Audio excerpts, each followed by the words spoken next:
Sir yes sir હા અવાજ છે ને કટ થઈને આવે મારે એટલે તમે વોટ્સએપ માં પાછું લેક્ચર જોઈન કરી પાછો લેક્ચર જોઈન કરો, પણ કદાચ ઇન્ટરનેટ કનેક્ટિવિટી તમારામાં ઇશ્યુ હશે.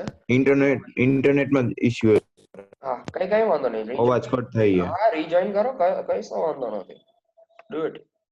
ઓકે, તો lastly we have gone through this, right? We have gone through this કે ભાઈ સોલાર એનર્જી છે એ this is the main thing, અને સોલાર એનર્જી ઉપર જ બધું સ્પીયર્સ જે છે એ કનેક્ટેડ છે.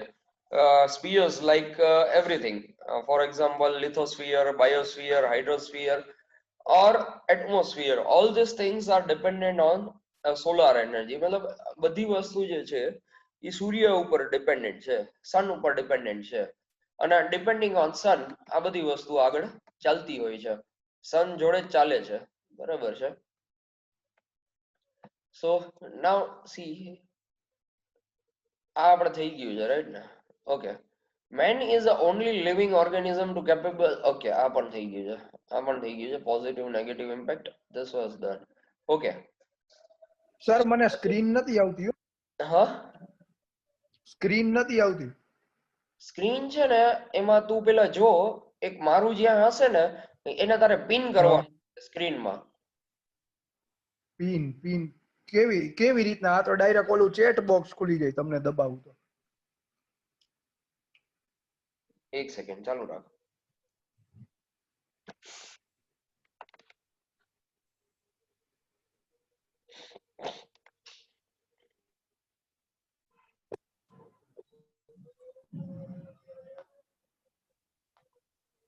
અત્યારે તો કદાચ સ્ક્રીન આવે અત્યારે તો કદાચ સ્ક્રીન આવે છે. મારી પાસે, મારા મોબાઈલમાં બધી જગ્યાએ ખુલ્લું જ છે. બધી જગ્યાએ ખુલ્લું.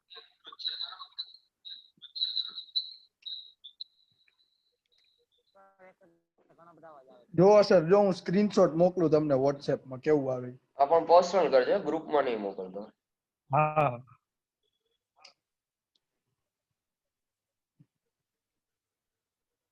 અને એમાં છે ને નીચે સ્ક્રોલ કરવાનું છે. આ લેફ્ટ હેન્ડ સાઈડ તું સ્ક્રોલ કરીશ ને એટલે પેલું પેજ જે આવે ને એ પેલું પેજ જે છે ને એ એનું જ જો છે. મોકલું સર. હા, ઓકે. તો ઇન પોઝિટિવ ઇફેક્ટ આપણે અગર જોવા જઈએ, બરાબર છે, જો હું પોઝિટિવ ઇફેક્ટ ની વાત કરું છું તો એની અંદર આપણે જોવા જઈએ તો વોટ આર ધ ઇફેક્ટ્સ ઈ જોઈએ આપણે. તો કે water treatment plant can help us to reuse the dirty water. એટલે કે ખરાબ પાણી જે છે એને જો આપણે ટ્રીટમેન્ટ આપીએ તો એ આપણે પાછું યુઝ કરવા માટે ઉપયોગી થઈ શકે. આ કેના માટેનું છે? This is about environment. શું કામ હું એન્વાયરમેન્ટ ભેગી વાત કરું છું? બીકોઝ કે એન્વાયરમેન્ટ ની અંદર ડાયરેક્ટલી જો ખરાબ પાણી આપણે મોકલી દઈએ, આપણે તો પાણીનો ઉપયોગ તો કરી લઈએ છીએ, ઉપયોગ કર્યા પછી શું કરીએ છીએ? જવા દેવાનું. ઉપયોગ કર્યા પછી શું પ્રોબ્લેમ? આપણે શું જરૂર છે? વાંધો નહીં, જવા દઈએ. So this is what we are doing, right? આ આપણે આ ડે ટુ ડે લાઈફ ની અંદર આપણે કરીએ છીએ, અને એની લીધે જ એક પ્રોબ્લેમ પણ ક્રિએટ થતો જાય છે. સો ધીસ ઇઝ આ એનો એક સોલ્યુશન છે. ધીસ ઇઝ અ સોલ્યુશન કે જે તમે એનો યુઝ કરી શકશો. This could be your solution to treat the water. હવે વિન્ડ ટર્બાઇન જે છે, વિન્ડ ટર્બાઇન ઈ વિન્ડ એટલે કે હવા, હવા જે છે ઈ પણ એક શું છે? ઇટ ઇઝ હવા જે છે ઈ એક પ્રાકૃતિક વસ્તુ છે. It is a nature. ઈ એન્વાયરમેન્ટ નો એક પાર્ટ છે અને એન્વાયરમેન્ટ નો જ એક ભાગ છે. તો જો એને આપણે યુઝ કરીએ, ટર્બાઇન ને, વિન્ડ એનર્જી ને આપણે યુઝ કરીએ, તો વિન્ડ એનર્જી જે છે ઈ તમને શું આપશે? તો wind energy will give you electricity. ઈ તમને ઇલેક્ટ્રિસિટી આપશે, અને ઈ નેચરલ રિસોર્સિસ છે, ઈ રિન્યુએબલ સોર્સિસ છે. એને સન ની જરૂર નથી. જાણે કે અત્યારે મોન્સૂન સીઝન કે એવી સીઝન જાય તો they don't require sun for this. એટલે આને સન ની પણ કોઈ જરૂરિયાત નથી હોતી, સૂર્યની, સૂર્યપ્રકાશની કઈ જરૂર નથી. એને પવન હોય તો ચાલશે. પછી Japan has a latest experimental work, જેની અંદર એ લોકોએ હાઇડ્રો કાર રિડ્યુસ, એ લોકોએ એક હાઇડ્રો કાર બનાવી. અને એ હાઇડ્રો કાર જે છે ને એ શું કરે છે? તો એ ફોસિલ રિક્વાયરમેન્ટ એટલે કે ડીઝલ ને પેટ્રોલ ની એની જે રિક્વાયરમેન્ટ છે ને એને ઓછી કરી દે છે. So this is what a positive thing of environment. To improve the lifestyle and the safety of a human life as well as to improve the environment of this planet for the future, we have to use this sustainable environmental solution. આપણે જો આગળ જઈ અને આને આ situation continue રાખશું જે અત્યારે છે તો ઇન ફ્યુચર એવું થઈ જશે કે આપણા ક્લાઇમેટિક ચેન્જીસ અને પોલ્યુશન એટલા હાયર સાઈડ હશે કે we would not be able to live. અને એનો એક પ્યોર ઉદાહરણ જો આપણે જોવો હોય તો we can see in Delhi. કોઈ કહેશે કે દિલ્હીમાં શું છે અત્યારે? What is the problem in Delhi right now? Pollution. Smog. And anyone know pollution. level and what are the reasons for this pollution?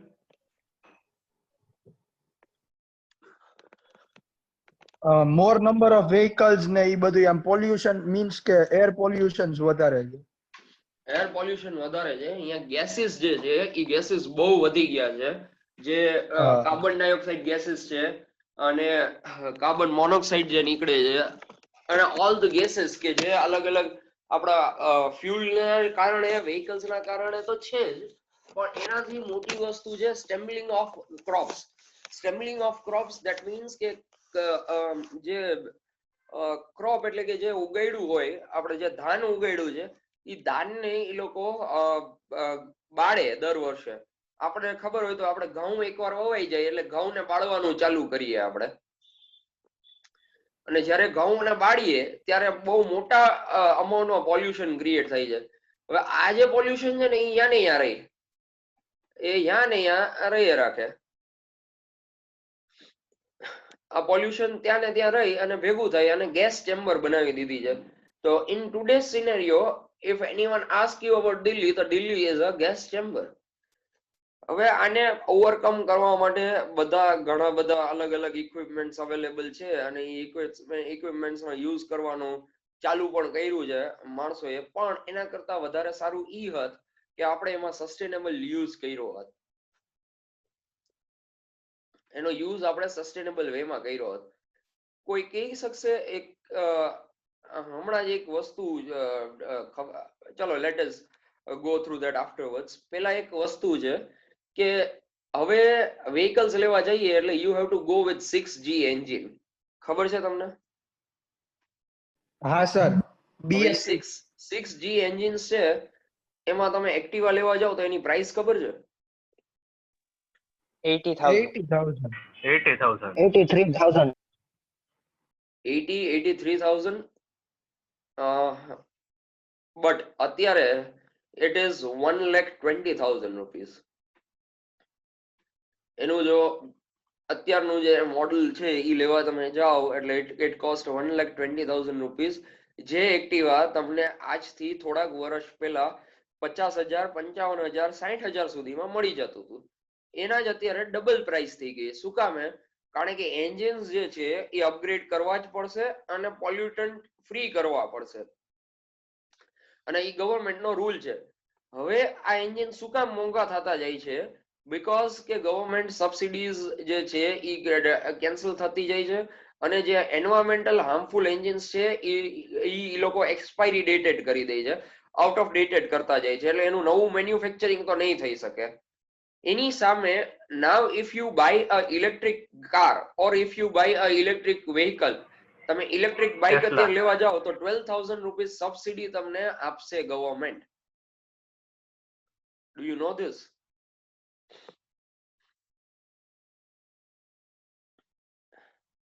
According to our last deal with Paris, Paris ભેગી આપણે એક ટ્રીટી કરી, that is known as a Paris Treaty. અને આ Paris treaty ની અંદર આપણે carbon ઇમલ્શન જે છે એટલે કે કાર્બન ડાયોક્સાઇડ જે એટમોસ્ફિયરમાં જાય છે એને બહુ મોટા એક્સટેન્ટ સુધી ઓછું કરવાની વાત છે. કોઈને ખબર છે આ ટ્રીટી બાબતે? આ ટ્રીટી શું હતી, શું છે, કોઈને ખબર છે? No, sir.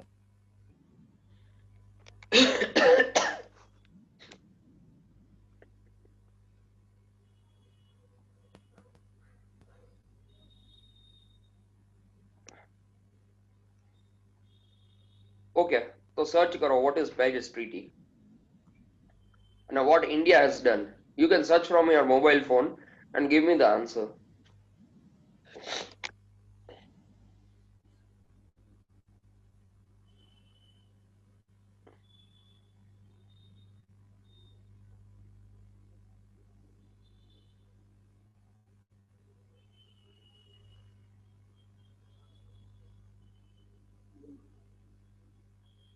ઈ એક એગ્રીમેન્ટ છે ક્લાઇમેટ ચેન્જ માટે. એક્ઝેક્ટલી, ગ્રીન હાઉસ ગેસીસના ઇમલ્શન્સ ને ઓછા કરવા માટેનો એક એગ્રીમેન્ટ છે કે જે કરે છે, અને ઈ ટ્રીટીમાં સાઇન કરવા પછી you will get a fundings for this. તમને આના માટે ફંડિંગ્સ બહુ મોટા લેવલે મળે છે કે તમે ગ્રીન એનર્જીમાં બધું કન્વર્ટ કરતા જાઓ. હવે કાલ સવારે આપણે ઇલેક્ટ્રિક કાર લેશું તો સ્વાભાવિક વસ્તુ છે કે આપણે ઇલેક્ટ્રિસિટીની પણ રિક્વાયરમેન્ટ વધતી જવાની છે. તો એ ઇલેક્ટ્રિસિટીની રિક્વાયરમેન્ટ આપણે ક્યાંથી ફૂલફિલ ક્યાંથી કરશું આપણે? સોલાર. સોલાર ક્યાં સુધી ઇક્વિપ્ડ છે આપણે? સોલાર જ્યાં આખા લગી sun હોય 6 ત્યાં થી સુધી. 7 મહિના વધીને 8 મહિના સુધી આપણે એનો યુઝ કરી શકીએ છીએ.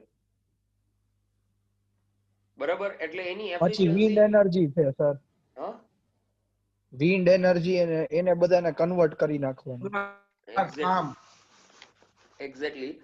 હવે જો વિન્ડ એનર્જી જે છે ને એ ટેકનિક એવી છે કે જે બહુ મોંઘી છે, અત્યારે પણ મોંઘી છે, અને એક વિન્ડ ટર્બાઇન ઊભું કરવાના ચાર્जेस બહુ મોટા છે. અગર એક વિન્ડ ટર્બાઇન તમે ક્યારેક જતી હોય ને, તમે ટ્રાન્સપોર્ટેશનમાં જોવો ને, તો એની એક બ્લેડ આખા એક બહુ મોટા 18 વ્હીલર ટ્રેલર ને લઈને જતી હશે. એટલે એટલું બધું હોય ને ત્યારે તમે એક આખું કમ્પ્લીટ એની વિન્ડ ટર્બાઇન કમ્પ્લીટ કરી શકો, અને એનું ઇન્વેસ્ટમેન્ટ છે એ કરોડ્સમાં છે. ઓલ્ધો એની સામે એમાં જે ડેવલપ થાય છે, ઇલેક્ટ્રિસિટી જે ડેવલપ થઈ શકે છે એની, એ બહુ હાયર સાઈડ હોય છે. એટલે એની અંદર જે ઇલેક્ટ્રિસિટી જનરેટ થાય છે એ પણ હાયર સાઈડ હોય છે, પણ એની સામે એ ફિઝિબલ નથી કે તમે ગમે ત્યાં કરી શકો. અત્યારે જાણે કે મારે કરવી હોય તો હું ક્યાં કરીશ? ઓપન એરિયામાં.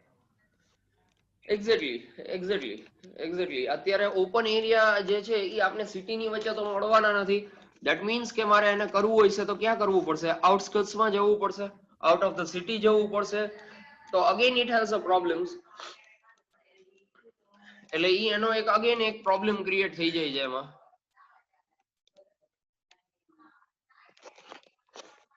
બરાબર, તો એ સસ્ટેનેબલ થતું નથી. તો we are finding a sustainable models. અત્યારે એકચ્યુઅલમાં આપણે બહુ સસ્ટેનેબલ મોડલ્સ ને ફાઇન્ડ આઉટ કરવા માટે we are working very hard, અને ઇન્વેન્શન્સ પણ બહુ સારી થઈ છે આફ્ટર ધ ઇન્વેન્શન, મતલબ આફ્ટર ધ નેનો ટેકનોલોજી જ્યારથી સ્ટાર્ટ થઈ છે ત્યારથી તો આ રિવોલ્યુશનરી ચેન્જીસ આવ્યા છે આની અંદર. Anyone know about what is nanotechnology and any revolutionary changes that you are knowing? તમને ખબર છે નેનો ટેકનોલોજીમાં શું ચેન્જીસ આવ્યા અને એના લીધે શું આપણે ફાયદો થઈ શકે એવું છે?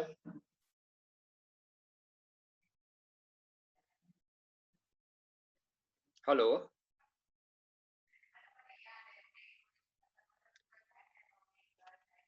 Sir Yes, sir. યસ. આજે કપડા હોય લાંબા ટાઈમ સુધી ટકી શકે. કપડા I am talking about energy. આપણે અત્યારે એનર્જીની જ વાત કરીએ છીએ. We are not talking about anything else. We are only talking about energy. ખાલી એનર્જી રિલેશનમાં જ વાત કરીએ છીએ આપણે. ડિવાઇસીસ, મટીરીયલ્સ ને એક્ઝેક્ટલી, મટીરિયલ્સ. કારણ કે materials are highly required thing. અત્યારે જો આપણે એફિશિયન્ટ મટીરિયલ, ઇફેક્ટિવ મટીરિયલ જો આપણે મળી જાય ને તો આપણે બહુ સારું વર્કઆઉટ કરી શકીએ. હવે એની જ અંદર નેનો ટેકનોલોજી આપણે એટલી બધી હેલ્પ કરી છે કે આપણે સોલાર એનર્જીની જે પેનલ્સ છે એ પેનલ્સ અત્યારે જે બનતી હતી એ સિલિકોન થી બને છે, અને ધેટ ઇઝ સેન્ડવિચ પેનલ્સ. એને સેન્ડવિચ પેનલ્સ કહેવાય છે, જે અત્યારે યુઝ્યુઅલી આપણે રૂફટોપમાં જે તમને આપે છે એ સેન્ડવિચ પેનલ્સ હોય છે, અને એમાં PN જંક્શન ક્રિએટ થાય છે. બટ નેનો ટેકનોલોજી ઇન્વેન્ટ થઈ એ પછી એને એટલું બધું સરસ ઇન્વેન્શન્સ અમુક લીધી, અને રાઈટ નાઉ તમે જે જોઈ શકો છો ઈ છે ગ્રેફિન based solar cell. It is ગ્રેફિન based solar cell. આ સોલાર સેલ ને તમે ગમે અહીંયા રાખી શકો, ગમે એવી રીતે વાળી શકો, ગમે ત્યાં પટ્ટાની જેમ મૂકી શકો અને તમે એને ગમે એ રીતે યુઝ કરી શકો છો. રફ એન્ડ ટફ છે અને ઈ બને છે શેમાંથી? તો ઈ બને છે ઓર્ગેનિક મટીરિયલ્સ માંથી. તમે ઘરમાં જે ઓલી છાલ ને ઈ કાઢીને નાખી દો ને, ઈ છાલમાંથી પણ ઈ બની શકે છે સોલાર સેલ. તો this is a sustainable solution. આ sustainable solution આવ્યું after the invention of nanotechnology. So nanotechnology has helped us to have this kind of solutions અને એની લીધે જ બહુ સરસ રીતે આપણે અત્યારે વર્કઆઉટ કરી શકીએ છીએ ઘણું બધું, રાઈટ? ઓકે સર યસ તો જીઓથર્મલ એનર્જી વપરાય ને? ઓકે, તે જીઓથર્મલ કીધું છે, then let us know what is geothermal. Geothermal એ શું છે?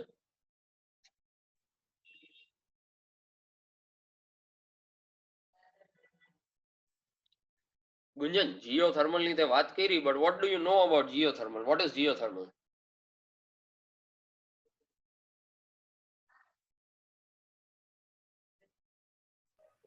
ઈ લોકો છે ને સર, પાણી હોય ને દરિયાનું, એમાં પ્લાઝમા કેવું કઈક નાખે એટલે છે ને ત્યાં એમાં ગરમી ઉત્પન્ન થાય ને એમાંથી જે સ્ટીમ નીકળે ને એનાથી ટર્બાઇન ને રોટેટ કરાવે. Exactly. Geothermal જે છે ને it is again not that sustainable. આપણા માટે એટલું બધું સસ્ટેનેબલ અત્યારે નથી. હું શું કામે કહું છું, એમાં સ્મોક ને એવું આવે ને, સ્મોક શું આવે એવું બહુ નીકળે. અને સેકન્ડરી અગેન ઈ સ્મોક ને ઈ બધું તો ઈ તો ઠીક છે, ઇટ ઇઝ અ વેપર, અને વેપર જે છે એ એટલું બધું તો હાર્મફુલ નથી. બટ અત્યારે જે સિનેરિયો છે, અત્યારે જે સિચ્યુએશન છે, એ સિચ્યુએશન મુજબ we are supposed to have a sustainable solutions, right? અને એ સસ્ટેનેબલ સોલ્યુશન્સ એવા હોવા જોઈએ જે આપણાથી નજીક હોય અને બધા માટે accessible હોય.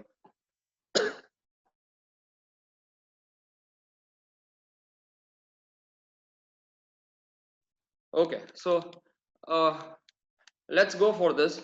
એક જ મિનિટ, give me 1 minute.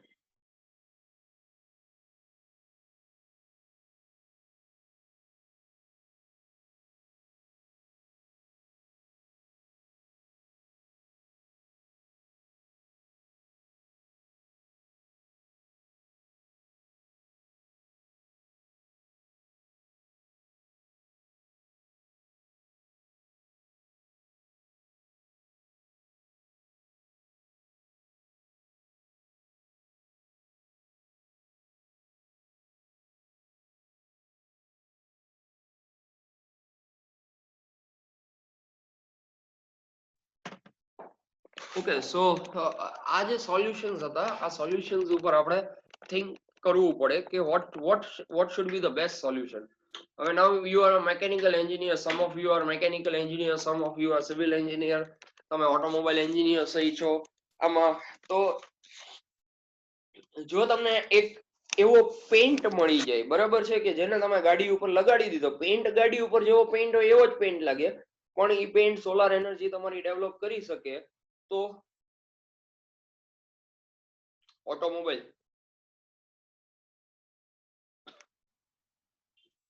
હા ઋષિ,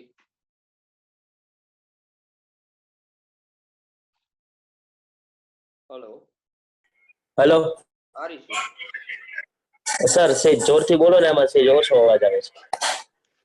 આનથી જોરથી.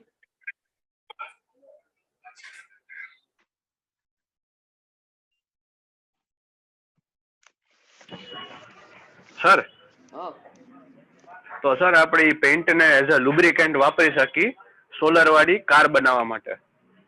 એક્ઝેક્ટલી, આપણે એ પેન્ટ ને અપ્લાય કરી શકીએ સોલાર કાર બનાવવા માટે.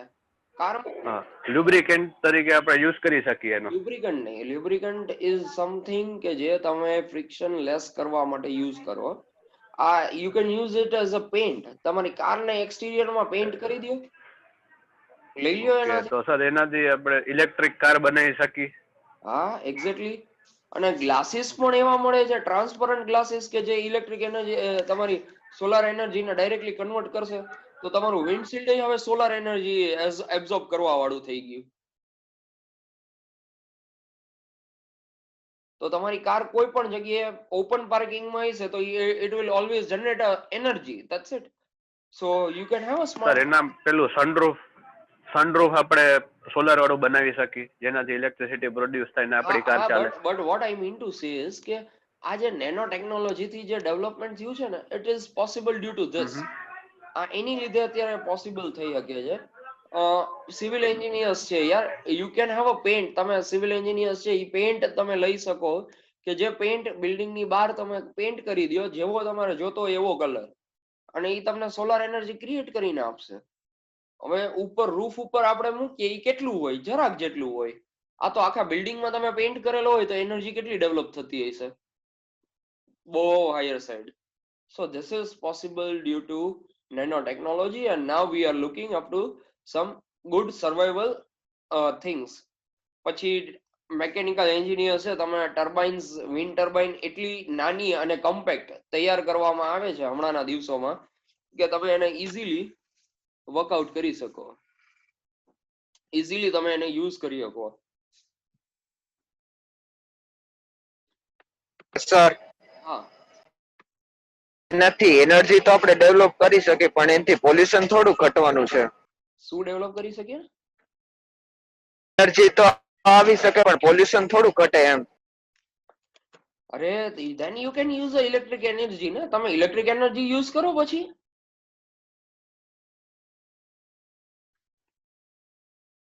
પોલ્યુશન આખા અર્થમાં અત્યારે સૌથી વધારે ફોસિલ્સ ની લીધે છે. ઇટ્સ ડ્યુ ટુ ફ્યુલ અને it's due to the generation of electricity. અત્યારે ઇલેક્ટ્રિસિટી આખી દુનિયામાં કોલ ઉપરથી થાય છે, કોલ્સ ઉપરથી કરવામાં આવે છે, એટલે કોલસા ઉપરથી કરવામાં આવે છે, અને એની જ લીધે બહુ મોટા પ્રમાણમાં આ બધા કેમિકલ્સ એક્ઝર્ટ થાય છે, બરાબર છે, એટમોસ્ફિયર ની અંદર. નાવ if you don't use a call અને તમે હવે ઇલેક્ટ્રિસિટી જનરેટ કરો છો તો એ ઇલેક્ટ્રિસિટી કેવી હશે? તમે સનમાંથી ઇલેક્ટ્રિસિટી જનરેટ કરી, સન તો તમારે આમાંય આવવાનો હતો ને આમાંય આવવાનો હતો, તમારી ઇલેક્ટ્રિક રિક્વાયરમેન્ટ તો ફૂલફિલ થઈ ગઈ ને, રાઈટ? નર્મદામાં જયારે હાઇડ્રો પ્લાન્ટ મૂક્યો એ પછી તો ગુજરાતમાં આપણે કોલ્સ નું ઓછું થઈ ગયું છે ને, કોલ થી ઇલેક્ટ્રિસિટી જનરેટ કરવાનું. નર્મદા આપણે પ્લાન્ટ મૂક્યો પછી એકચ્યુઅલમાં આપણે આ ટ્રીટી સાઇન કરી છે 2016 ની અંદર, પેરિસ ટ્રીટી, અને આપણો અત્યારે મેઇન એમ જ ઈ છે કે આપણે એ પોલ્યુશન ને ઓછું કરવું છે અને ઇલેક્ટ્રિક સિસ્ટમમાં સેલ્ફ સસ્ટેન બનવું છે. when we got a freedom in 1947, right, આપણી પાસે ઇલેક્ટ્રિસિટી પૂરતા પ્રમાણમાં એટલી પણ નથી કે આપણે 24 કલાક ઇલેક્ટ્રિસિટી મળે. ઇન ટુડેઝ ડે, આજની તારીખની અંદર આપણી પાસે એટલી ઇલેક્ટ્રિસિટી છે કે આપણે એને એક્સપોર્ટ કરીએ છીએ. India exports electricity to its nearby countries. If you are knowing or if you are not knowing, this is a truth. કે અત્યારે આપણી પાસે સરપ્લસ છે. સર આ શ્રીલંકામાં જાય છે ને ઓલામાં અંડર વોટર થઈને. હા, નિયરબાય બાંગ્લાદેશમાં ઇવન જાય છે, Myanmar. We are transferring electricity to many of the country. આજુબાજુના ઘણા કન્ટ્રીમાં. તો પાકિસ્તાન ભેગા સંબંધ નતા, બાકી એની ભેગું વેચી લીધી હતા આપણે. અને this happened due to Narmada અને નર્મદાનું જ્યારે વાત કરે છે આપણે કોઈ, ત્યારે એક વસ્તુ તમે સમજી લ્યો કે નર્મદા ડેમ જે બન્યો ને એની અંદર પાવર જે છે, ઇલેક્ટ્રિસિટી છે, ઈ ગુજરાતે સૌથી ઓછી લીધેલી છે, અને પાણી જે છે એ ગુજરાતે સૌથી વધારે લીધેલું છે. કારણ કે ગુજરાત પાસે મેજર રિવર્સમાં અમુક જ છે, બહુ મોટી મેજર રિવર્સ નથી કે જે 12 માસ ચાલતી હોય. એટલે આપણું મેઇન એમ હતો કે ઇરિગેશનની કેનાલ્સ લેવાનો. નર્મદાની જે કેનાલ નીકળી એનાથી સૌરાષ્ટ્ર રિજનમાં પાણી પહોંચાડવું એ સૌથી પહેલા પ્રાઇમ વસ્તુ હતી. શું કામે? કારણ કે સૌરાષ્ટ્રને તમે એક જોવો ને તો સૌરાષ્ટ્ર ગૂગલ મેપમાં તમે કોઈક દિવસ ખોલીને જોજો તો આખે આખું સૌરાષ્ટ્ર જ તમને એવું દેખાશે કે હિલ છે, આખે આખું એક પર્વત જ છે સૌરાષ્ટ્ર આખું. ઈ એક હાઈટ ઉપર આખું આપેલું છે સૌરાષ્ટ્ર રિજન આખે આખું, બરાબર છે. તો that is the reason કે શું કામે આ અહીંયા છે.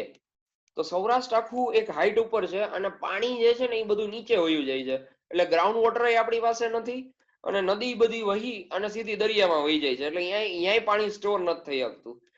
એટલે આપણે નર્મદા ડેમ બનાવેલો છે, જેની હાઈટ આપણા યુઝ્યુઅલ હાઈટ કરતા જે સૌરાષ્ટ્રની હાઈટ છે એનાથી પણ ઊંચી છે, અને ત્યાંથી અહીં સુધી પાણી કદાચ રાજકોટ સુધી પાણી ખાલી 2 પમ્પિંગ સ્ટેશન થી પહોંચાડવામાં આવે છે. ખાલી 2 જ વાર પંપ કરવું પડે છે, બાકી બાય ગ્રેવિટી આવી જાય છે.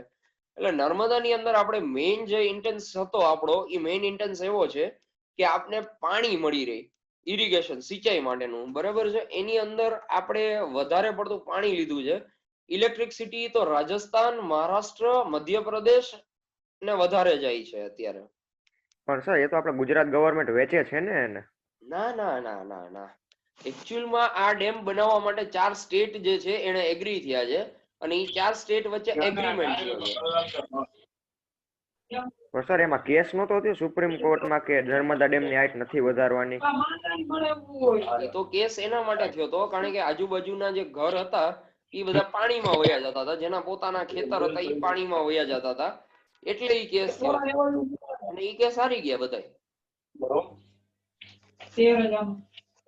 અને એ કેસ એ રીતે થયો હતો કે આજુબાજુ વડાવની પાણીમાં જમીન જતી હતી, પણ ગવર્મેન્ટે એને એના કરતા 10 ગણા વધારે જમીનનો જે ભાવ હોય, વીઘાનો જે ભાવ હોય, એટલે માર્કેટ નહીં પણ ગવર્મેન્ટના પ્રાઇસ હોય એના કરતા 10 ગણી વધારે જમીનના ભાવ દેવા અથવા તો બીજી જમીન દેવા માટે બંધાયેલી હતી.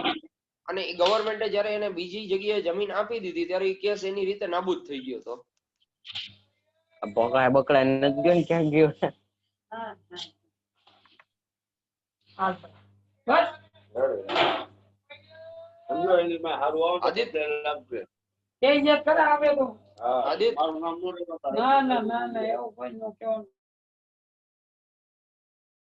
આદિત્ય, યસ ભાઈ આમાં લેક્ચરમાં હોય ત્યારે લેક્ચરમાં જ ધ્યાન આપવાનું, ઘરનું કામ નથી કરવાનું.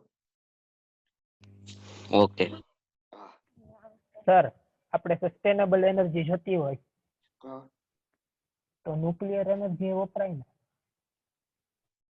અને વોટ અબાઉટ ન્યુક્લિયર વેસ્ટ? એ જમીન નીચે ડમ્પ કરી દે. જમીનની નીચે ડમ્પ કરીને સોઇલ પોલ્યુશન કરવું, લેન્ડ પોલ્યુશન ક્રિએટ કરવાનું.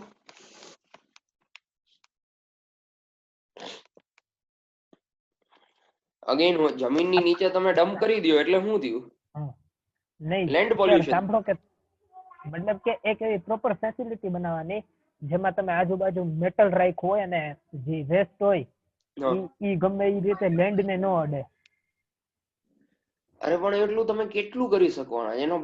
એનો ન્યુક્લિયર વેસ્ટ કેટલો નીકળશે, એનું રેડિયેશન્સ જે છે એ રેડિયેશન્સ તમને કેટલા હાર્મફુલ થવાના છે. ઓલ્થો અત્યારે જે એનર્જી જનરેશન છે એમાં ન્યુક્લિયર પાવર એનર્જી જનરેશનમાં વી આર વેરી ગુડ. એટલે ઇન્ડિયા બહુ સારું અત્યારે સ્ટેજ ઉપર વયું ગયું છે, અને એમાં સ્પેશિયલી ગુજરાત પણ અત્યારે સારું કામ કરી રહ્યું છે ન્યુક્લિયર પાવર એનર્જી માટે, અને we are doing that, but it is not sustainable. આપણી પાસે ન્યુક્લિયર આપણું પોતાનું છે નહીં. વી ડોન્ટ હેવ ન્યુક્લિયર માટેના જે થોરિયમ જોઈએ છે એ થોરિયમ આપણી પાસે નથી, પ્લુટોનિયમ આપણી પાસે નથી. આપણે ઈ એક્સપોર્ટ કરીએ છીએ, એક ટ્રીટીથી આપણે એક એક્સપોર્ટ કરીએ છીએ એને, અને એ એક્સપોર્ટ કરી અને આપણે ઇલેક્ટ્રિસિટી જનરેટ કરીએ છીએ અને એના માટે યુઝ કરીએ છીએ, બરાબર છે. તો હવે ઈ વસ્તુ આપને મોંઘી પડવાની. આ તો એવી વસ્તુ કરવી પડે કે જે આપણે બનાવી શકતા હોય. ઈ એક વસ્તુ સૌથી જરૂરી છે અને સૌથી સમજવા જેવી વાત છે કે જે વસ્તુ તમે જાતે બનાવી શકતા હોય, સસ્ટેનેબલ તમારા દેશમાં અંદર જ બનતી હોય ને, એના તમને વધારેમાં વધારે બેનિફિટ મળવાના છે, નહીં કે જે વસ્તુ તમને બહાર બને છે. બરાબર છે.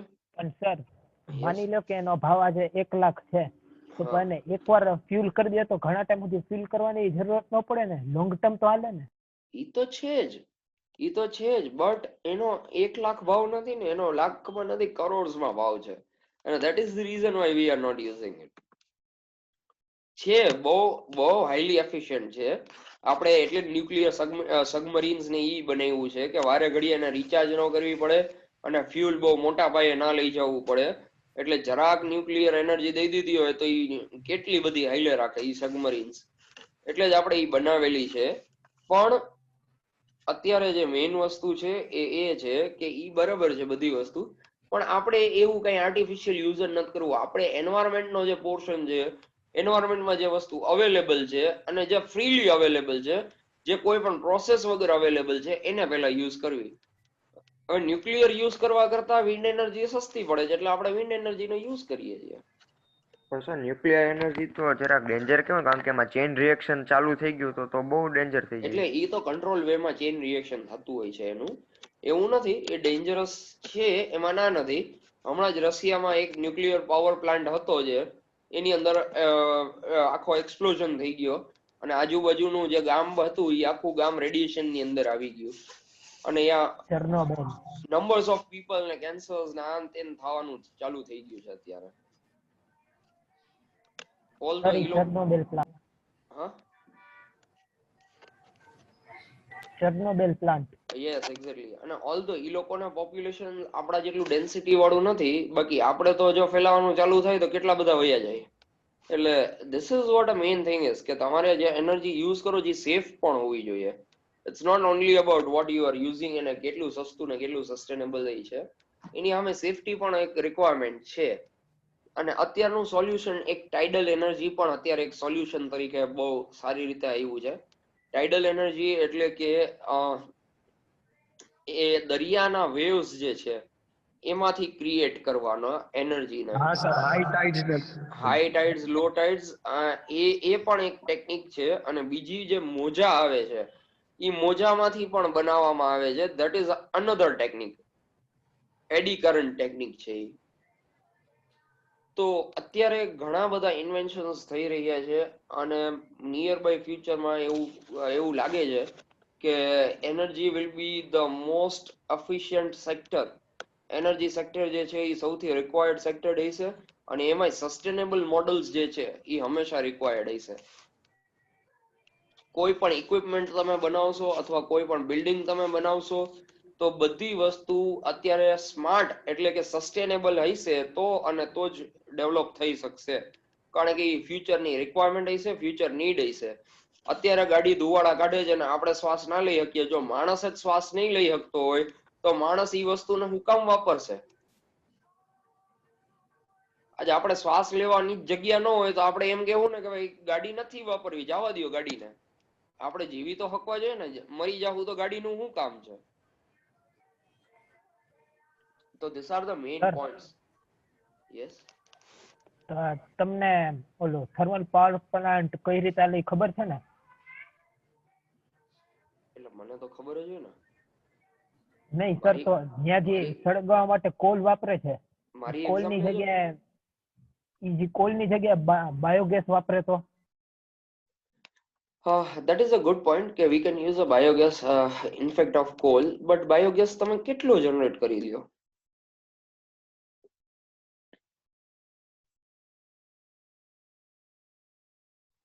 એક વાત. અને સેકન્ડરી થિંગ કે બાયોગેસ જે છે એમાં મિથેન ગેસ જ નીકળવાનો છે. તો તમે મિથેન ગેસને સળગાવો તો એ ઓલરેડી એક પોલ્યુટન્ટ પાછું બને છે.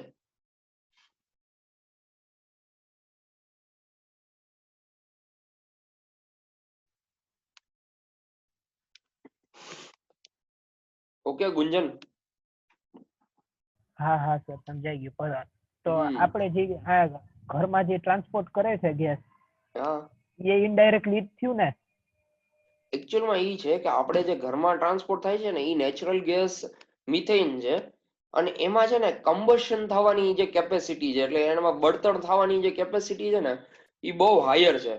એમાંથી પોલ્યુટન્ટ નીકળે છે, નથી નીકળતા એવું નથી, પણ એમાં કેવું છે કે હાઈલી પોલ્યુટન્ટ તો એબ્ઝોર્બ થઈ જાય છે કારણ કે એ બળી જાય છે એની રીતે. હવે એમાં 10% જે છે ને એ પોલ્યુશન તરીકે બહાર નીકળે છે. એટલે સીએનજી ગેસ પેટ્રોલ વાપરવા કરતા વધારે સારો છે. ટૂંકમાં અત્યારે કમ્પેરેટિવલી સારું છે, બાકી સાવ તો સારું નથી જ. ઓલા જે આપણે લાકડા વાપરતા જે ધુવાડો થતો એના કરતા આમાં ઓછો થાય એટલે આપણે ગેસ વાપરીએ. બાકી ગેસ આપણી ઘરે જે આવે છે એ પોલ્યુટન્ટ જ છે એક પ્રકારે.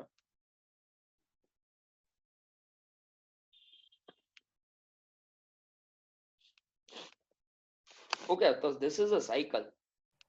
અને આ સાયકલ જ્યાં સુધી કમ્પ્લીટ ન થાય ત્યાં સુધી we will not get a good results.